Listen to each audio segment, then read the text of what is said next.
శ్రీమాత్రి నమః. ఈరోజు వచ్చేసి గుడ్లు టమాటా పొడవ చిక్కుడుగాయలు, కొంచెంమంది బొబ్బరి చిక్కుడు అంటారండి, కొంచెంమంది పౌడర్ చిక్కుడుగాయలు అంటారు. ఈ పొడవ చిక్కుడుగాయలండి, 2 టమాటాలు, 3 ఎగ్స్ గుడ్లు పెట్టుకున్నానండి. అల్లం వెల్లుల్లి పేస్టు, మసాలా పేస్టు, ఉప్పు కారం అన్నీ కూడా తీసుకున్నానండి. అల్లం వెల్లుల్లి పేస్టు, మసాలా పేస్టు, ఉప్పు కారం పసుపు అన్నీ వేసుకుని కొంచెం గరం మసాలా పౌడర్ పెట్టుకున్నానండి. కొద్దిగా పాలు కూడా పెట్టుకున్నాను, టేస్టీగా ఉంటుంది అనేసి. ఆయిల్ వేసి పెనం పెట్టుకున్నానండి. ఇదిగో చూడండి, ఆయిల్ వీటెక్కింది. గుడ్లు వేసుకుందామండి.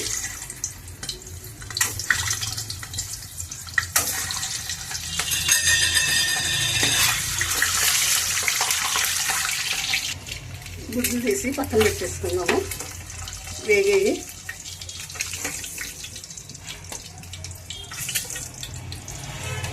కొంచెం మసాలా కూడా వేసుకున్నామండి. ఇంకా వేసి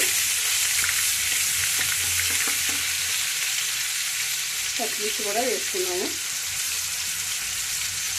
ఇవి కొంచెం మగ్గిన తర్వాత మనం టమాటాలు కూడా వేసుకుందామండి. ఇప్పుడు టమాటా కూడా వేసుకున్నాము.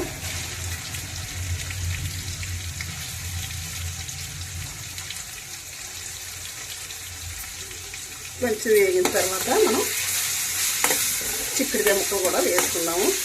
వేస్తున్నాయి కదా, ఇప్పుడు చిక్కుడుకాయ ముక్కలు కూడా వేసేసుకున్నామండి.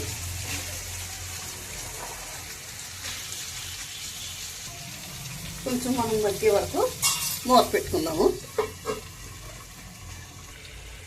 ఒకసారి చూద్దాం, మూత తీసుకుని చూడండి, చాలా బాగా మగ్గుతున్నాయండి. ఇవి ఎంత బాగా మగ్గితే అంత మనకి కూర టేస్ట్ వస్తుందండి.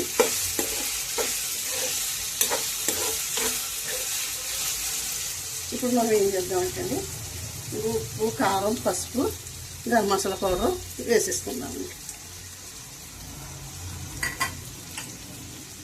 వేసుకుని ఒకసారి ఇలాగా కలిపెట్టుకుని కొంచెం వాటర్ వేసుకుని మిక్స్ చేసేసుకుందామండి. ఎగ్గలు కూడా వేసేస్తున్నాను.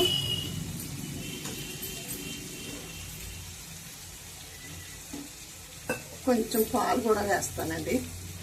పాలు వేస్తే కూర టేస్ట్గా ఉంటుంది. అంచేత పాలు కూడా వేస్తున్నాను. ఎక్కువ వాటర్ వేసేసుకోవాల్సిన లేదు, మనం ఆ వాటర్ సరిపోతుందండి.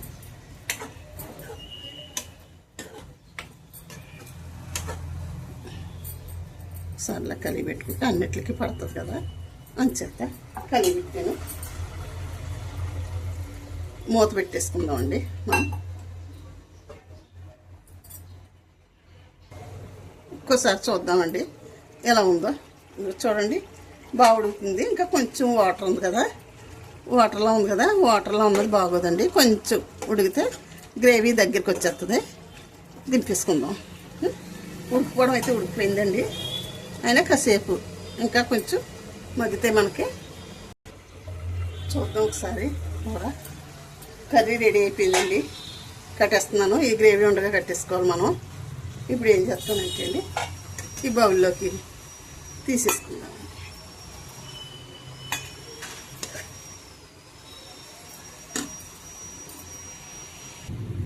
చూడండి, కర్రీ రెడీ అయిపోయింది. వీడియో ముగిస్తున్నాను. సరే అండి, ఉంటానండి. శ్రీమాత్రి నమః. శ్రీమాత్రి నమః.